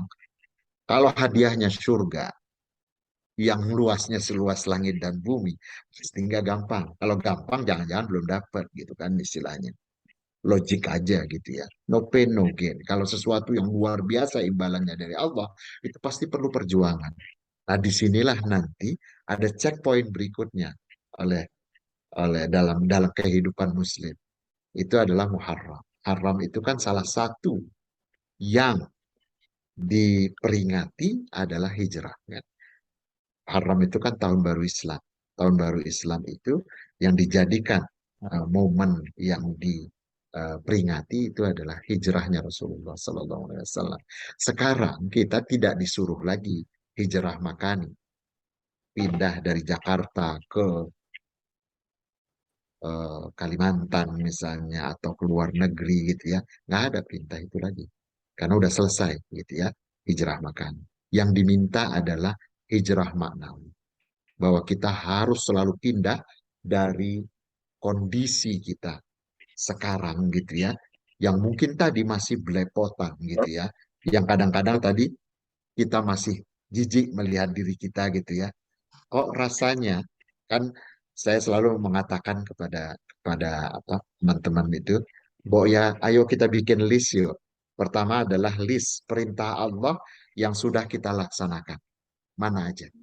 Itu jangan-jangan listnya nggak nambah-nambah gitu ya. Padahal masih banyak lagi perintah Allah yang belum kita lakukan gitu ya istilahnya. Harusnya list perintah Allah yang kita lakukan itu daftarnya makin lama makin panjang dengan bertambahnya umur kita. Ada yang belum harus kita targetkan. Sekarang tadi salah satunya tahsin tadi itu. Biasanya baca Qur'annya males gitu ya, ditambah satu hari satu lembar, satu hari apa satu juz. Kemudian nanti makin banyak lagi gitu ya misalnya. Itu dari segi jumlah gitu ya. Kemudian tadi bacaannya, aduh bacaannya kita sendiri dengarnya nggak enak gimana orang lain kan gitu ya istilahnya. Terus kita perbaiki dengan tahsin. Nggak peduli umur berapa, malu dong umur segini masih juga belajar baca Quran. Sama anak aja udah kalah, sama cucu apalagi gitu ya. Mereka udah pinter-pinter baca Quran, nggak ada malunya, ini nggak ada terlambat gitu kan istilahnya. Kita ingin menunjukkan di hadapan Allah, saya berusaha ya Allah gitu ya. Saya berusaha hasilnya itu engkau yang menentukan gitu ya. Kita berusaha. Nah, list itu kita tambah terus panjang. Itu list perintah. List larangan harusnya makin lama makin berkurang. Yang masih kita laksanakan, masih kita jalankan, masih kita juga lakukan. Padahal dilarang oleh Allah. Itu harusnya makin lama makin makin pendek daftarnya. Makin sedikit yang masih kita laksanakan. Syukur-syukur nanti pada waktu Allah panggil kita, list itu udah kosong gitu ya ininya. Nah, itu ditarget. Dan untuk bisa melaksanakan itu pasti perjuangan luar biasa. Makanya kan kalau kita lihat, suka dengar ya cerita bagaimana artis hijrah. Itu artis hijrah itu perjuangannya luar biasa. Bisa hilang kerjaannya. Dan hidup glamor, harta banyak, uang gampang dapat. Tiba-tiba hilang semuanya gitu ya. Kerjaan jadi nggak ada lagi gitu ya. Itu konsekuensi dari hijrah. Perjuangannya luar biasa itu. Dan itu kalau memang mereka udah benar-benar sadar, dijalanin. Kita udah nih dalam posisi insya Allah sudah hijrah sampai, tapi masih banyak hijrah-hijrah lain yang harus kita kita tempuh gitu ya, karena tadi masih banyak tuh list kemaksiatan yang masih terus kita jalankan, masih banyak list perintah yang belum kita laksanakan gitu ya istilah. Makanya teman-teman sekalian, kembali tadi kalau syukur tadi kadang-kadang kita salah memahami, cukup alhamdulillah. Ada satu makna juga yang konsep yang seringkali kita memahaminya kurang pas, yaitu sabar. Jadi sabar itu ternyata tiga komponennya. Sabar yang sering kita pahami adalah kalau dapat musibah, kita serahkan kepada Allah Subhanahu wa taala. Kita terima itu dengan husnuzon kepada Allah Subhanahu wa taala. Insya Allah ini adalah yang terbaik buat saya. Insya Allah ini untuk menggugurkan dosa-dosa saya. Insya Allah dengan cobaan ini saya bisa naik kelas ke level yang lebih tinggi. Insya Allah terus begitu husnuzon kita kepada Allah, sehingga cobaan itu kita nggak bikin down, nggak bikin sedih gitu ya. Malah kita jadikan tantangan untuk naik naik kelas gitu ya. Minimal menggugurkan dosa-dosa kita kalau kita sabar mereka. Nah, kita memahami sabar itu yang satu itu. Padahal kata para ulama, sabar yang justru lebih berat ada dua lagi. Sabar untuk menahan diri kita dari godaan untuk terus melakukan kemaksiatan. Itu godaan melakukan kemaksiatan kan luar biasa. Doa dari dalam, dari hawa nafsu kita, memang kecenderungannya pengen yang enak-enak aja, dan biasanya dikipasin dan dikendarain oleh setan gitu ya, difasilitasi oleh teknologi, oleh orang-orang yang nggak suka dengan kita mendekat kepada Allah Subhanahu Wa Taala gitu ya istilahnya. Wah udah komplit sudah, kita diserang dari kanan kiri atas bawah, eh, depan belakang gitu ya istilahnya, untuk terus didorong untuk melakukan kemaksiatan. Itu dorongannya luar biasa, perjuangannya juga luar biasa untuk menahan diri agar jangan sampai melakukannya. Itu butuh kesabaran. Itu kesabaran yang levelnya lebih tinggi. Dan ada yang lebih tinggi lagi. Kesabaran untuk terus istiqomah menjalankan ketaatan kepada Allah, melaksanakan perintah-perintah Allah, walaupun kadang-kadang jenuh, kadang-kadang capek, kadang-kadang malesnya muncul. Sampai kalau di Sunda itu suka dibikin doa Allahumma paksakan gitu kan istilahnya ya. Ya Allah paksain. Nah itu pasti hati kita lagi sakit tuh kalau males gitu ya. Paksain. Tapi nanti nggak ikhlas dong. Nggak apa-apa. Nggak apa-apa. Kalau kita lagi sakit kan begitu. Kalau kita sakit lalu datang ke dokter. Sakit itu kan kadang-kadang lidah kita pahit. Apalagi kemarin yang pernah COVID gitu ya. Hilang rasa kita itu. Males makan pasti. Males makan. Tapi ada nggak dokter yang bilang bahwa ya udah kamu kalau kamu males makan, nggak usah makan, gitu kan istilah. Pasti di perintah dokter itu adalah anjuran dokternya, paksakan Pak makan. Supaya nanti kami melalui obat itu dibantu dari dalam. Karena Bapak kuat juga, paksakan makan. Jadi kalau hati kita lagi sakit, ruh kita lagi sakit, muncul tuh jadi malas sholat malam, malas puasa, malas zikir, malas baca Quran. Paksakan. Itu supaya ngasih makan kepada ruh kita. Dia lagi sakit tuh. Kasih makan, paksain. Gak apa-apa, gak ikhlas. Gak apa-apa. Tapi masuk tuh makanan, nanti insya Allah dari dalam muncul sendiri imunitasnya ya, antibodinya gitu ya. Jadi kuat dia. Supaya nanti pas datang nasihat kayak begini, itu dia mudah nerimanya. Karena dari dalam juga ada kekuatan yang melawan penyakit tadi itu gitu ya. Kayak ini. Nah, jadi nanti di bulan Muharram checkpoint berikutnya kita siapkah untuk terus berhijrah, berubah, tidak seperti yang sekarang sudah puas gitu ya istilahnya, tapi terus menjadi lebih baik gitu ya, menjadi lebih baik. Jadi hijrah setiap saat gitu ya, hijrah setiap saat. Nah ini yang kita harus bangun motivasi dan semangat kita, terutama di umur-umur kita ini mau apa lagi gitu kan, mau apa lagi.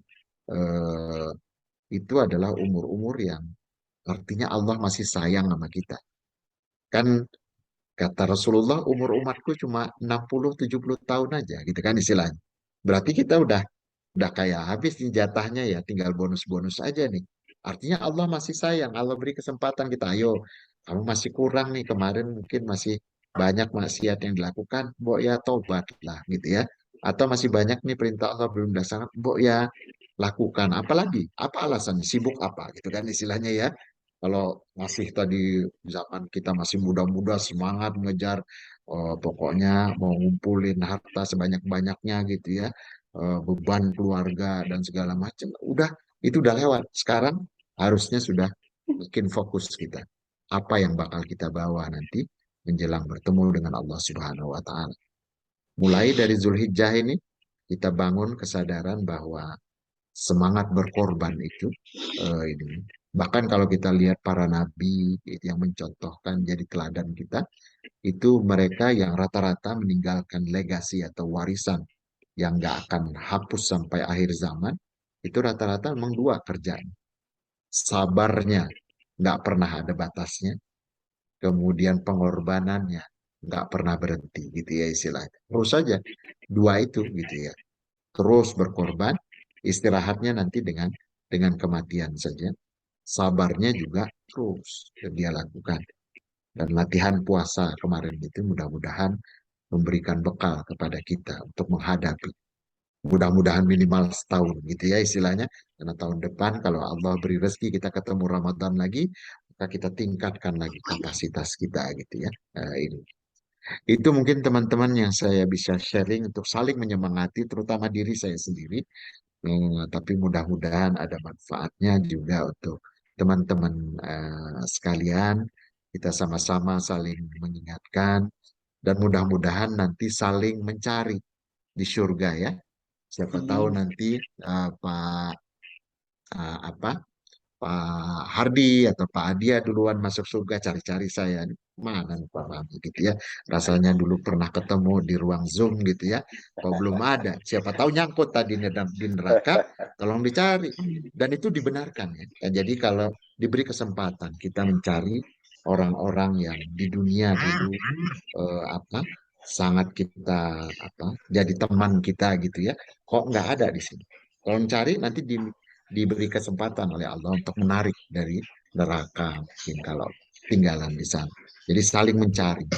Nah, inilah komunitas-komunitas seperti ini kita perbanyak. Mudah-mudahan kita terus juga berkumpul nanti di surganya Allah Subhanahu wa Ta'ala. Wallahu a'lam, lebih kurang mohon maaf.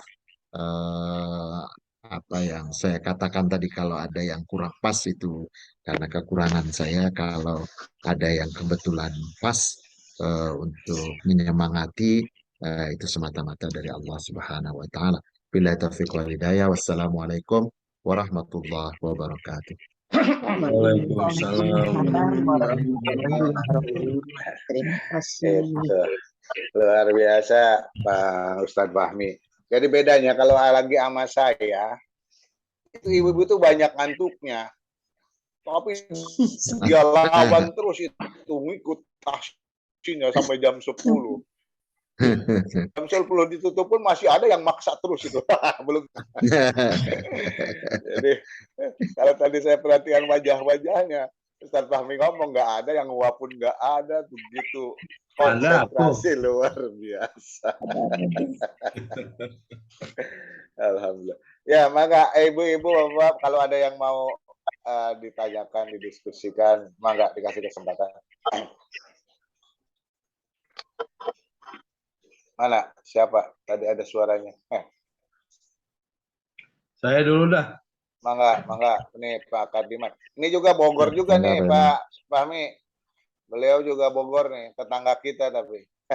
Oh gitu, masalah. Baik, Assalamualaikum, Tad. Waalaikumsalam, Pak Iman. Terkadang begini ya, bagaimana mensinergikan antara hati, pikiran, dan perilaku. Terkadang ya ini suka ingin jalan sendiri gitu. Bagaimana mensinergikan supaya ketiganya itu bisa terpadu dalam melakukan hal-hal baik. Jadi kadang pikiran inginnya mungkin negatif atau gimana, hati nolak, jalan juga gitu. Itu mensinergikan itu bagaimana, Tan? Ya, ini menarik ini karena memang bahkan Allah sebutkan gitu ya. Saya barusan kebetulan pagi ini bareng beberapa teman-teman di kelompok yang lain baca Quran sama-sama surah Maryam. Surah Maryam itu di ayat 59 setelah sajadah itu ya. Itu ada ayat yang sangat menarik.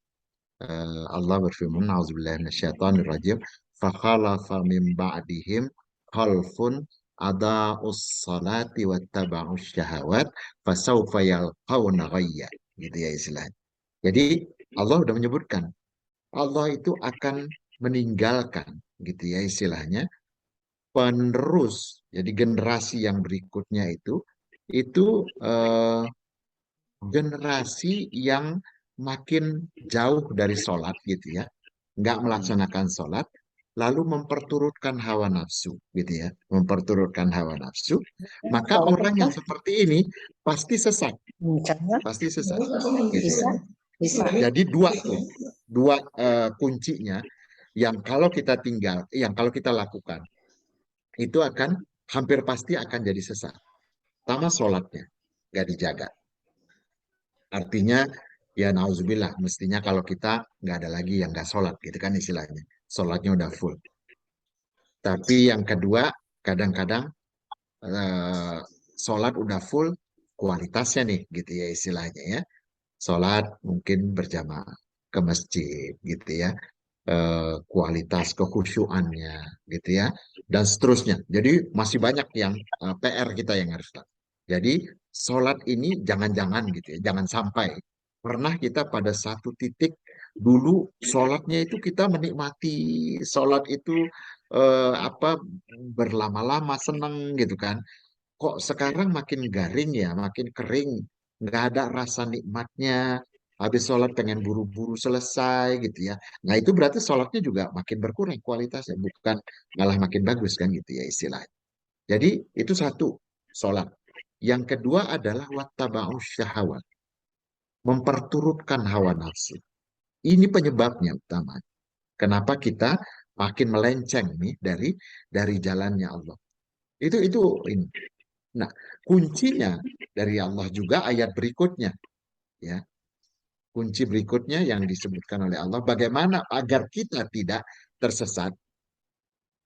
Illa man taba, pertama, bertobat, wa amana, beriman, wa amalan soleh. Jadi beramal soleh. Jadi di kuncinya tadi mirip yang kayak dari surah Al-Asr.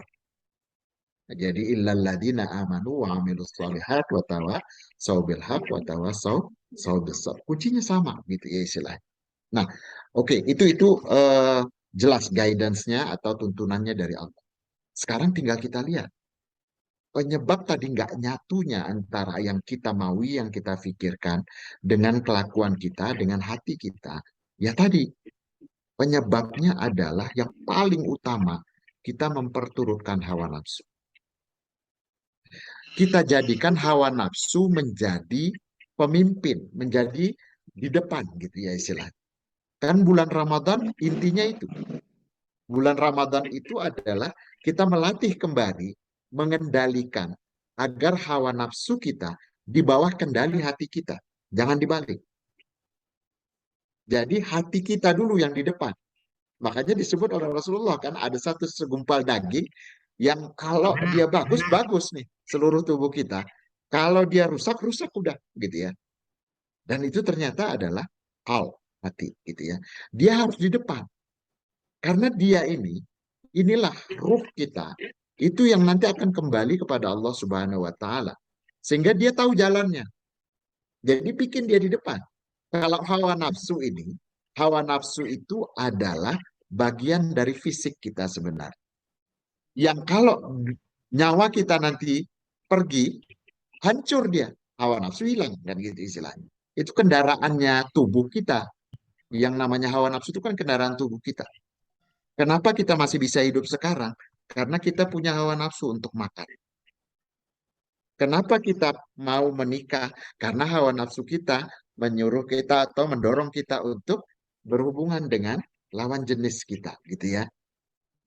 Jadi hawa nafsu itu kita butuhkan, memang diberikan oleh Allah kepada kita supaya kita survive di dunia ini, gitu ya. Tapi bukan ini yang kita butuhkan untuk nanti perjalanan ke akhirat. Di akhirat nanti yang dibutuhkan beda lagi kan gitu istilahnya ya. Yang dibutuhkan berbeda. Dan yang nanti akan bertemu dengan Allah Subhanahu wa taala ada ruh kita gitu ya. Bukan fisik kita. Fisik kita mah nanti berapa hari sejak kita meninggal, habis sudah dimakan cacing selesai. Habis. Atau tadi nggak usah lah sampai sampai masuk kubur. Kita udah sekarang ngalamin nih setelah umur segini bagaimana jantung kita melemah, paru-paru kita melemah, dengkul kita melemah, mata kita melemah dan seterusnya gitu kan. Itu udah tanda memang fisik ini nggak bertahan gitu ya. Tapi ruh kita ini perjalanan panjang, dia nanti yang berhadapan dengan Allah. Oleh karena itu bikin dia di depan agar nggak salah jalan. Kalau hawa nafsu yang dia pentingkan adalah fisik kita yang bikin enak tubuh kita gitu ya. Dan itu terbiasa kita memanjakannya dalam kehidupan kita sehari-hari. Lapar, makan, gitu kan istilahnya ya. Haus, minum, gitu kan istilahnya ya. Bahkan kalau perlu kita berhenti kerja gitu dan segala macam kan. Karena apa? Lapar soalnya makan. Oh, berhenti kita kerja. Buru-buru makan dulu, kalau nggak bisa nih. Atau kadang-kadang ada yang ini kan, rokok lah, ngopi lah, dan segala macam tuh ininya. Kita break, kita tinggalkan yang lain. Tapi pada waktu ruh kita menjerit, gitu ya. Dia pengen berhadapan, ketemu dengan Allah. Waktunya sholat, kita tunda-tunda. Itu kadang-kadang kita nggak adilnya, gitu ya. Karena apa yang diinginkan oleh tubuh kita, kita jalankan. Tapi pada waktu hati kita menjerit, dia ingin udah lapar nih. Udah keroncongan nih. Ingin ketemu, ingin makan. Makannya dia kan zikir. Makannya dia adalah tilawah Al-Quran. Makannya dia adalah ketemu dengan Allah, dengan sholat, dengan segala macam.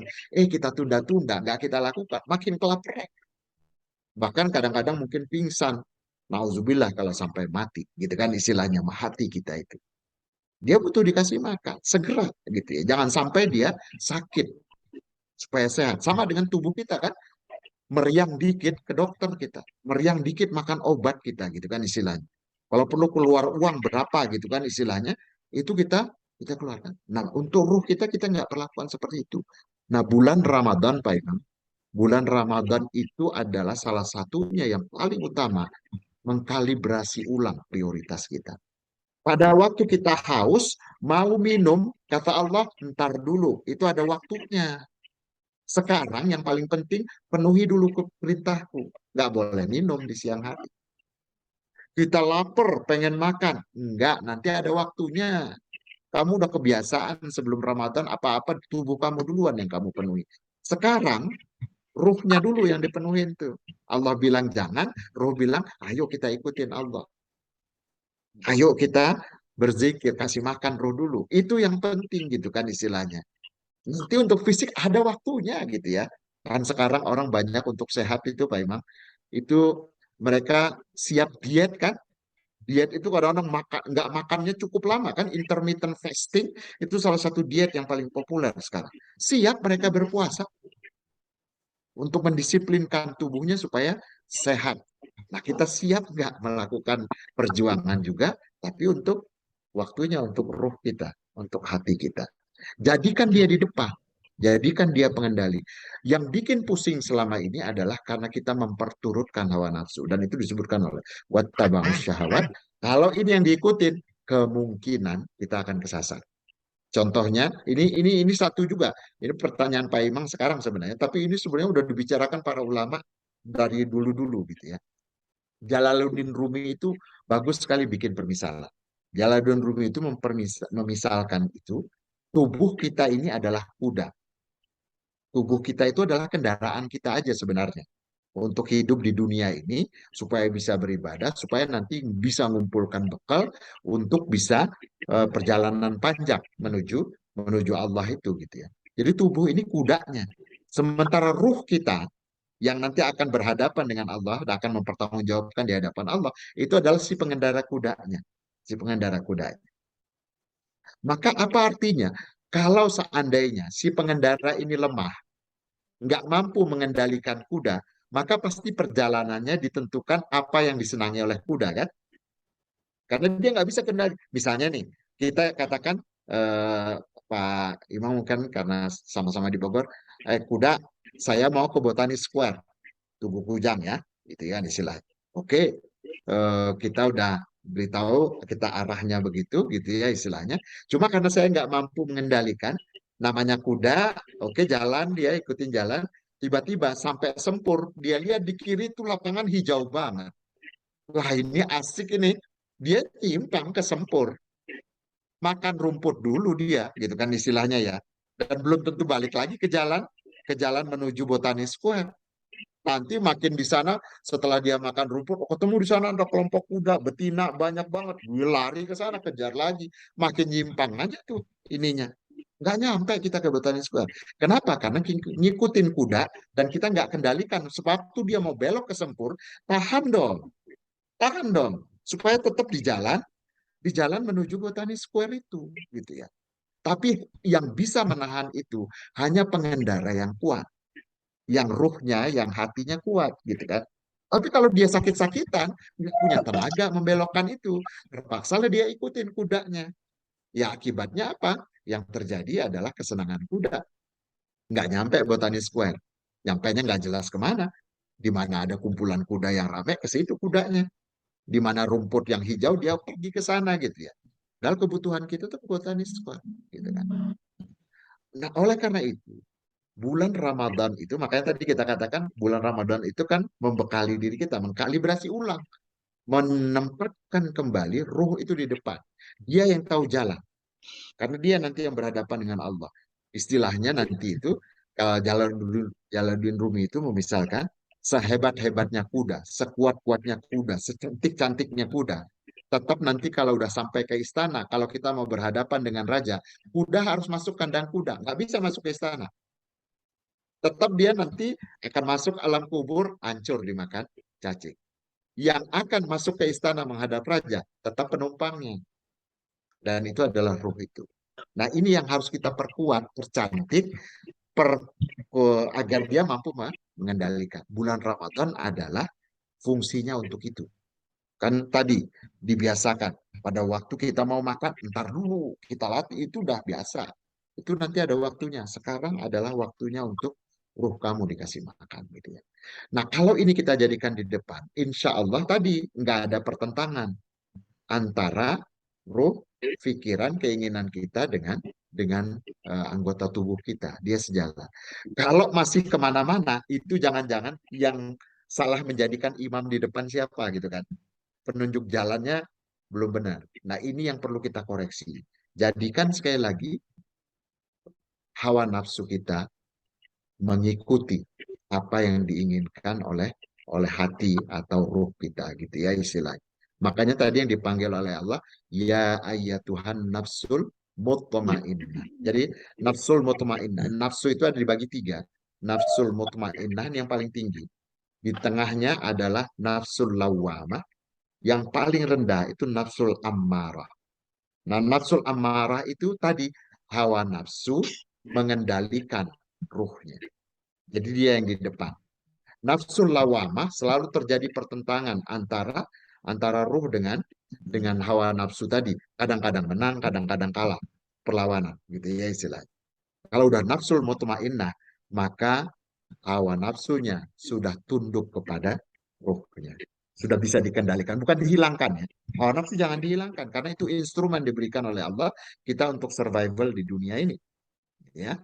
Tetapi dikendalikan. Kuda sama, dia jangan dibiarkan liar, dikendalikan agar bisa kita kendarai, agar bisa kemana-mana kita enak gitu kan, karena ada kendaraan. Tapi kalau dibiarkan dia liar, kita naikin, kita jatuh, gitu ya. Itu Jalaluddin Rumi sampai bikin permisalan itu tuh luar biasa gitu ya. Ini. Jadi kalau sampai kita bingung sekali lagi, kita coba cek ulang. Nah ini kayaknya perlu dikalibrasi nih. Siapa yang kita jadikan di depan? Maka kalau udah tepat kita menjadikan tadi ruh kepentingan ini yang di depan, maka insya Allah yang lain akan ikut sejalan. Tapi untuk bisa ke sana, memang perjuangan pasti berat, pasti berat. Tapi itulah memang surga itu sesuatu yang harus diperjuangkan, nggak akan pernah ringan. Kalau ringan-ringan aja jangan-jangan belum nyampe tuh, gitu ya istilahnya. Memang harus perjuangan, perlu latihan. Wallahu a'lam. Terima kasih Dan. Jadi kalau ringan-ringan mah dapatnya piring kan. Maka kalau ada satu lagi boleh mau nanya dari emak-emak, emak-emak, ibu-ibu yang cantik. Kalau disebut emak-emak teh marah cemberut ini.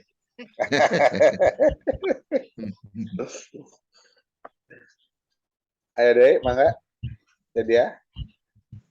Abdi bangun. Mangga, ya, Bu Meti. Ibu Meti ini incunya banyak nih, kan? Masya Allah, luar biasa. Ustaz, saya mau Banyak yang nanya. kan. Ustaz, ini untuk menjaga istiqomah itu ya luar biasa. Saya aja alhamdulillah ikut Pak Hardi Tasin, terus ada setoran Wadus ya, Wandai Wanjus tuh jadi disiplin ya untuk baca Al-Quran. Cuma untuk yang lain-lainnya itu untuk istiqomah tuh agak-agak ini agak sulit ya. Bagaimana tuh menjaga sistem istiqomahnya tuh? Ya, ya. Istiqomah itu merupakan satu kata yang itu dikisahkan di dalam sejarah, kata-kata yang menyebabkan Nabi itu keluar ubannya di istiqomah. Karena memang luar biasa hebatnya dampaknya, tapi juga luar biasa beratnya gitu ya. Ini. Jadi barang siapa yang bisa mengatakan aman tu billah, aku beriman kepada Allah, tsumastaqim gitu ya istilahnya. Kemudian dia istiqomah, udah nggak ada yang perlu kita khawatirkan. Surga di tangan insya Allah gitu ya istilahnya. Cuma untuk bisa sampai ke sana emang luar biasa. Karena kan begini Bu Meti, jadi di dalam ini Rasulullah juga menyebutkan, kita itu berhadapan setiap hari itu dengan 5 tantangan yang berat. Tantangan berat. Pertama dan kedua ini sudah disebutkan, yaitu orang kafir. Jadi orang Yahudi dan Nasrani itu memang disebutkan tidak akan pernah senang sampai kita mengikuti mereka kan gitu ya istilahnya. Mengikuti agamanya, mengikuti cara hidup mereka, mengikuti kemauan mereka. Kalau itu belum terjadi, mereka nggak pernah senang. Pasti mereka terus berupaya. Caranya gimana? Ya mau tidak mau, cara mereka untuk bisa sampai ke sana. Caranya adalah dengan menjauhkan kita dari agama kita. Karena kalau kita dekat pasti bertentangan terus dengan mereka kan gitu istilahnya ya. Secara secara apa akidah gitu ya, nggak bisa. Jadi itu bahasanya Allah itu sampai lan tarda angkal yahudu walan nasara hatta tattabi'a millatahum. Jadi kata-kata lan itu di dalam bahasa Arab itu kalau bahasa Inggrisnya never ever gitu ya istilahnya. Nggak akan pernah gitu kan istilahnya sampai begitu tuh. Itu dua udah tantangannya. Satu kerjanya ingin menyesatkan, satu kerjanya ingin memerangi intinya gitu ya. Itu dua. Yang ketiga, ini lebih berat kadang-kadang. Sesama Muslim juga, cuma dia dengki. Sesama Muslim dia dengki. Kita lagi asik nih belajar Al-Quran. Dia mah nggak suka gitu kan istilahnya. Ini orang-orang orang Muslim, tapi dengki dia orang-orang Muslim sekuler, liberal. Pokoknya yang senangnya tadi memperturutkan hawa nafsu aja gitu kan istilahnya. Ini nggak senang dia melihat kita dikit-dikit ngingetin supaya mendekat kepada Allah Subhanahu Wa Taala, nggak senang gitu kan istilahnya. Nggak asik lah gitu kan istilahnya ya. Nah, ini ganggu karena dia jadi pion-pionnya nanti biasanya. Jadi orang-orang tadi orang kafir yang nggak senang dengan kita, dia nggak mau frontal berhadapan dengan kita, dia pakai pion-pionnya. Orang-orang Muslim juga, cuma bertentangan dengan kepentingan kita. Tadi orang Muslim yang dia memperturutkan hawa nafsu, dia ingin senang-senang di dunia. Sementara kita ingin di dunia ini jangan sampai bikin betah. Karena ada tujuan kita yang lebih utama, yaitu itu akhirat, supaya nggak berat meninggalkan dunia ini. Sementara mereka memperindah, bikin nyaman dunianya. Sehingga mereka ini malah enggan. Ini. Bagi orang beriman kan dunia ini penjara. Istilahnya.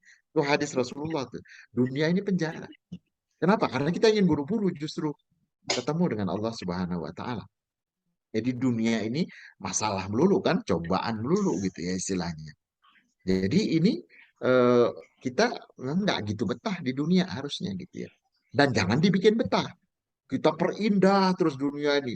Rumah bagus, mobil bagus, kerjaan luar biasa, anak istri ini bikin betah jadinya gitu ya. Jadi itu nanti enggan itu kita untuk meninggalkannya gitu ya. Nah ini yang ketiga, yaitu orang Muslim tapi dengki. Maka dia dijadikan pion oleh oleh orang-orang tadi yang nggak suka tapi nggak mau frontal dengan kita itu dijadikan pion. Yang keempat setan. Setan kan udah tahu visi dan misinya kan, cari teman sebanyak-banyaknya untuk nemenin dia di neraka.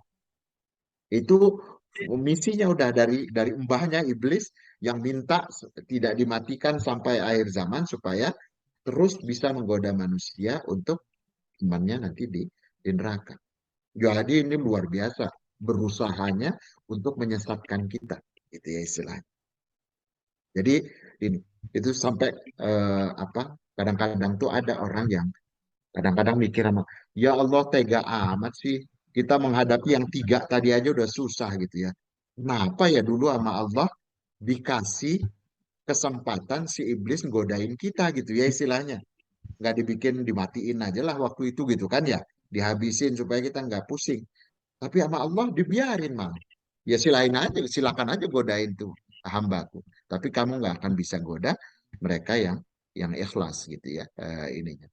Nah, cuma Allah sangat-sangat adil tuh. Kita kalau mau bikin kesal setan, bisa mau bikin kesal iblis, caranya gampang. Tobat sering-sering. Tadi kan yang pertama ilaman taba, kecuali yang tobat tuh bikin kesal banget. Kan. Dia udah capek-capek godain kita, bikin kita akhirnya terjerumus, kita sesat, tiba-tiba balik lagi, gitu kan istilahnya. Hapus lagi tuh dengan tobat kita, semua apa dosa yang kita hapus oleh Allah. Itu Allah berikan luar biasa tuh fasilitasnya. Jadi kalau mau bikin kesel sama setan, sering-sering tobat. Itu kesel banget tuh setan sama kita. Itu kan istilahnya. Nah itu caranya. Allah berikan obatnya. Jadi kita berjuang memang harus. Jangan diikutin gitu ya. Nah, lalu yang kelima, itu tadi yang keempat setan. Yang kelima adalah dari dalam diri kita sendiri. yaitu hawa nafsu itu. Yang sebenarnya instrumen yang diberikan oleh Allah supaya kita survive. Cuma kalau dibiarkan dia liar, itu bikin kita makin mendekatkan neraka. Karena neraka itu dikelilingin oleh hal-hal yang enak. Surga itu dikelilingi oleh onak dan duri. Nah, kalau kita ikutin hawa nafsu, itu kita mendekat tuh ke arah neraka. Hawa nafsu kita kecenderungannya ke sana, makanya dikendalikan. Dan itu perlu perjuangan gitu ya istilahnya. Perlu perjuangan. Jadi untuk istiqomah, kembali Bu Meti, karena tadi imbalannya luar biasa. Ini menyebabkan memang kita itu sampai disebutkan ibadah yang cukup sebenarnya asal bisa begitu, surga di tangan kan gitu ya istilahnya. Itu memang perlu perjuangan istiqomah itu. Dan istiqomah itu tidak ada istilahnya yang menyebabkan orang itu tidak pernah berbuat salah lagi. Tapi itu tadi, dia selalu punya punya apa ya, alarm yang bagus. Nyimpang dikit langsung bunyi alarmnya. Sehingga kita diingatkan. Kalau mobil tuh ada ininya ya, suka kalau udah kecepatannya melebihi itu tuh dia bunyi nih. Tit tit tit tit, diingatin balik lagi kan gitu. Itu bikin kesel tuh, bikin kesel setan tuh gitu ya. Nah, ini yang harus kita bangun dengan istiqomah. Makanya tadi ciri orang takwa itu kalau saya lanjutkan ya, wal kazi apa? Alladzina yunfiquna fis sarra'i wad dharra wal kaziminal ghaidh wal 'afina 'anil nas wallahu yuhibbul muhsinin. Ayat berikutnya, walladzina idza fa'alu fahishatan aw zalamu anfusahum fastaghfiru lidzunubihim.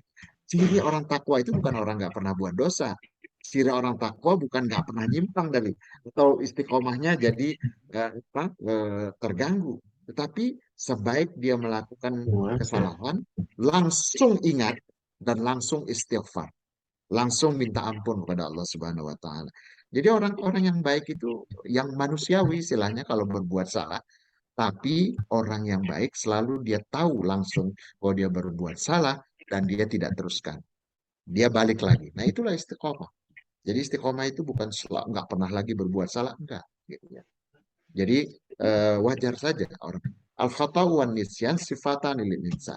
Kesalahan dan kelupaan itu dua sifat yang umum bagi manusia gitu ya. Yang penting selalu balik gitu ya. Agar jangan diteruskan. Nah, ini mungkin ya Bu Meti. Sekali lagi betul berat, sekali lagi tidak gampang, tapi insya Allah worth it istilahnya. Insya Allah ini yang nanti balasannya akan menggembirakan gitu ya, perjuangan itu. Perjuangan yang layak untuk kita jalani lah. Wallahu a'lam. Baik, saya pahami alhamdulillah. Begitu clear, jelas untuk bisa lebih mudah dipahami.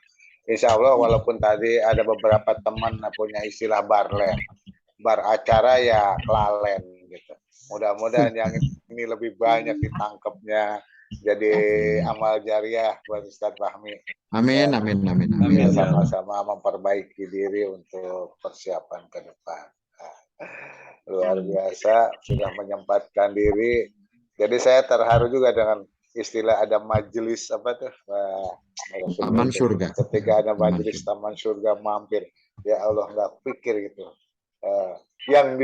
Yang lewat aja ini, yang diajak karena susah gitu. Padahal fasilitas itu sudah diberikan. Luar biasa.